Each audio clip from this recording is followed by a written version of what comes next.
जय श्री राम मेरे कर्क राशि के प्यारे जातक जातिका, मैं हूं आपके साथ आपका अपना डॉक्टर राज मिश्रा। कुछ दिन पहले मैंने आपको वीडियो दिया था कि अगले 5 से 7 वर्ष आपके लिए कैसे रहने वाले हैं।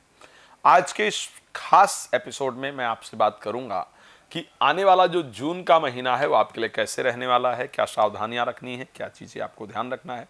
जो मैंने पुरानी वीडियो दिया है उसमें बहुत डिटेल में आपके बारे में बात की है, लेकिन फिर भी यहाँ पर बात करते हुए जब मैं कर्क राशि के लिए बात करता हूं तो मुझे लगता है कि इस दुनिया के सबसे इमोशनल लोगों के प्रति मैं बात कर रहा हूं, जो शायद हमेशा दिल से सोचते हैं, दिल से करते हैं, दिल से कोई काम करते हैं, जिनके साथ कनेक्ट होते हैं उनके साथ दिल से कनेक्ट होते हैं। लेकिन अगर ज़्यादा धोखा ज़्यादा छलावा की बात की जाए तो भी मुझे कहीं ना कहीं कर्क राशि के लोगों के प्रति ही नजर आता है।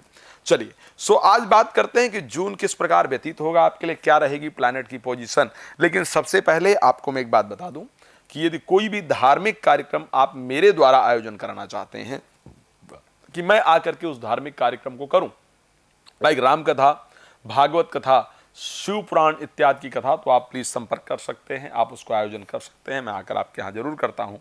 और उसके साथ यदि किसी भी प्रकार का आप कुंडली कंसल्टेशन चाहते हैं तो आप मुझे कॉल कर सकते हैं।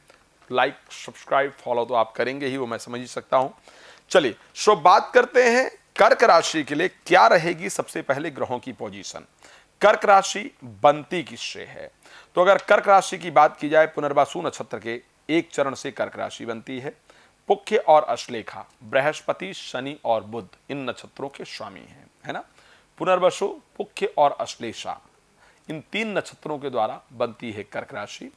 पुनर्वसु नक्षत्र के अगर स्वामी की बात की जाए बृहस्पति हैं, पुख्य नक्षत्र के स्वामी की बात की जाए शनि है, और अश्लेषा नक्षत्र के स्वामी की बात की जाए तो बुध है। तो ये 3 नक्षत्र ऐसे हैं जिसको मिला करके बनती है कर्क राशि। कर्क राशि के स्वामी चंद्रमा है, जल तत्व राशि है, उत्तर दिशा की राशि है। इस महीने जो ग्रह की पोजीशन रहेगी, गुरु, शुक्र और सूर्य आकर के आपके 11th हाउस में गोचर करेंगे, बुध आपके 10th हाउस में रहेंगे, राहु मंगल 9th हाउस में, शनि 8th हाउस में, केतु आपके गोचर करेंगे 3rd हाउस के अंतर्गत।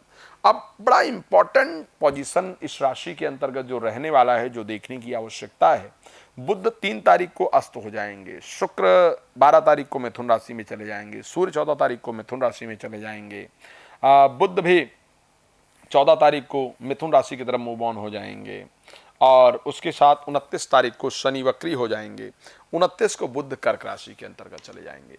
तो ये जो ग्रह की पोजीशन रहेगी वो एक्चुअल में आपके लिए क्या रिजल्ट लेकर के आती हुई दिख रही है, इस पर चर्चा करते हैं। 11th हाउस के अंतर्गत बृहस्पति का, शुक्र का और सूर्य का, 11वें भाव के अंतर्गत गुरु, शुक्र और सूर्य। सूर्य 11वें भाव के, शुक्र 11वें भाव के स्वामी हैं, 4थे भाव के स्वामी हैं। सूर्य इस कुंडली के अंतर्गत धनेश हैं, और बृहस्पति अगर देखा जाए भागेश हैं और एकादश भाव में गोचर कर रहे हैं। अब अगर इस पूरी राशि के अगर समावेश को हम निकाल करके देखें तो एक बड़ा शानदार संयोग आपके एकादश भाव के अंतर्गत बन रहा है, जो कि आपको आर्थिक वृद्धि, पैसे के दृष्टि से हर हाल में इस माह में लाभ प्रदान करने को तैयार है। तो पैसा आप बिल्कुल नोट कर लीजिएगा, इसको बड़ा क्लियर बता रहा हूं। आप चाहें तो आराम से इस विषय को नोट कर सकते हैं कि आचार्य जी ने यह बात बताया था। धन किसी भी रास्ते से आए, लेकिन अचानक धन इस माह में आपके जीवन में आएगा ही आएगा। जो पैसा अनएक्सपेक्टेड है, जो पैसा लग रहा है कि ये नहीं निकल पाएगा, वो फंसा हुआ धन, अनएक्सपेक्टेड धन इस महीने जरूर आपके जीवन में आएगा। और उसके लिए चाहे आप यहाँ रहते हैं या आउट ऑफ कंट्री रहते हैं, दोनों ही जगह रहने पर भी वो धन इस महीने में निश्चित रूप से आपके हाथ में आए, इस प्रकार की परिस्थिति है। उन लोगों के लिए मुझे खास खुशखबरी इस महीने दिख रही है, जो लोग शेयर मार्केट की तरफ पैसा लगाते हैं, लॉटरी, सट्टा इत्यादि की तरफ पैसा लगाते हैं, ऐसे लोगों के लिए खास फायदा है। लेकिन एक बात जरूर कहना चाहूंगा, ये कब तक करने की आवश्यकता है, कब तक इसको कर सकते हैं और कब तक इससे फायदा दिख रहा है। तो ये फायदा जब तक शुक्र मिथुन राशि के अंतर्गत प्रवेश नहीं करते हैं, साहब 12 जून से पहले शेयर मार्केट, लॉटरी, सट्टा इत्यादि में यदि पैसा इन्वेस्ट किया जाएगा तो निश्चित रूप से वो आपके लिए सफलता देने वाला होगा। 12 तारीख के बाद सूर्य शुक्र के मिथुन राशि में जाते ही 14 तारीख को सूर्य के मिथुन राशि में जाते ही हानि का योग बन जाएगा। तो 12 तारीख तक लाभ का योग, 12 तारीख के बाद हानि का योग। 12 तारीख तक जो भी काम करना है, ब्याज पर पैसा देना है, ब्याज से पैसा लेना है, किसी प्रकार से किसी चीज़ में पैसा लगाना है, म्यूचुअल फंड में पैसा लगाना है, शेयर मार्केट में पैसा लगाना है, धन से रिलेटेड जो भी काम करना है उसको आपको निश्चित रूप से करना चाहिए, उसमें आपको फायदा होगा। खास करके कर्क राशि की जातक जातिका, चाहे आप आउट ऑफ कंट्री रहते हैं या आप इंडिया में रहते हैं, आपके लिए इस महीने स्वर्ण को खरीदना यानी सोना खरीदना बहुत फायदेमंद होने वाला है। और स्वर्ण इस महीने आप निश्चित रूप से खरीदेंगे, चाहे आप थोड़ा ही सोना खरीदें, बट इस महीने सोना खरीदने का योग आपकी राशि में बन रहा है। अब क्या है कर्क राशि के अंतर्गत, एक तो धार्मिक कृत्यों से मन उठेगा, इस प्रकार की परिस्थिति दिख रही है। पूजा पाठ ना करने का विचार मन के अंदर आए या पूजा पाठ से कुछ नहीं होता है, इस प्रकार नास्तिकता परिपूर्ण विचार आपके मन में आए, ऐसा नजर आता है। 12th हाउस में जब शुक्र गोचर करने चले जाएंगे, 14 तारीख को सूर्य भी गोचर करने चले जाएंगे, तो ऐसे कंडीशन में अचानक आर्थिक नुकसान स्पीड से बढ़े, इस प्रकार की परिस्थिति है।